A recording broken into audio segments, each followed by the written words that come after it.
Already का क्या मुहिम चला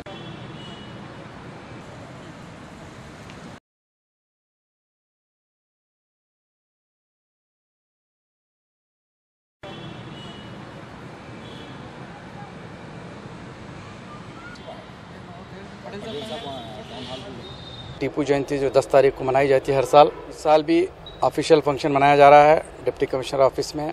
मीटिंग भी इस ताल्लुक से रंग मंदिर में 10 तारीख को। और हम लोग आज आने का मकसद ये था कि डिप्टी कमिश्नर से परमिशन लेकर टीपू जयंती को प्राइवेट ऑर्गेनाइजेशन की तरफ से एनजीओ जितने भी गुलबर्गाज में हैं वो लोग अपने अपने लेवल पे टीपू जयंती एक फंक्शन करना चाह रहे हैं। देखिए, बहुत ही अफसोस की बात है, टीपू जयंती सेलिब्रेशन के नाम पर टीपू सुल्तान रहमतुल्लाह अलैह का मजाक उड़ाया जा रहा है। जितने भी बड़े बड़े शख्सियत की जो जयंती मनाते हैं वो जयंती बहुत ही खुश मिजाज के साथ, जॉयफुल मूड के साथ, रैली के साथ, उनका लिटरेचर को आम करते हुए, पब्लिक को इनवाइट करते हुए, पब्लिक प्रोग्राम गेट टुगेदर करते हुए एक सार्वजनिक बाहर एक उत्साह की तरह जयंती मनाते हैं। ये हुकूमत की जानिब से एक बंद कमरे में ये मनाया जाएगा, इसका लोगों तक रसाई नहीं होगी और लोग इसमें ज़्यादा आएंगे नहीं, तो टीपू जयंती मनाने का जो मकसद है वो ज़ाया हो जाएगा।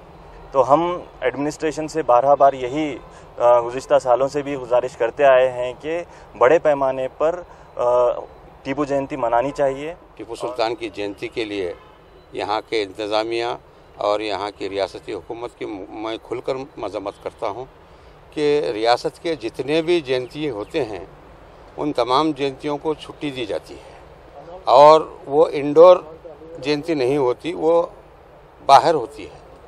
जबकि हज़रत टीपू सुल्तान शहीद रहमतुल्लाह अलैह की जयंती के लिए इंडोर रंग मंदिर में रखा गया है और उस दिन छुट्टी भी नहीं है।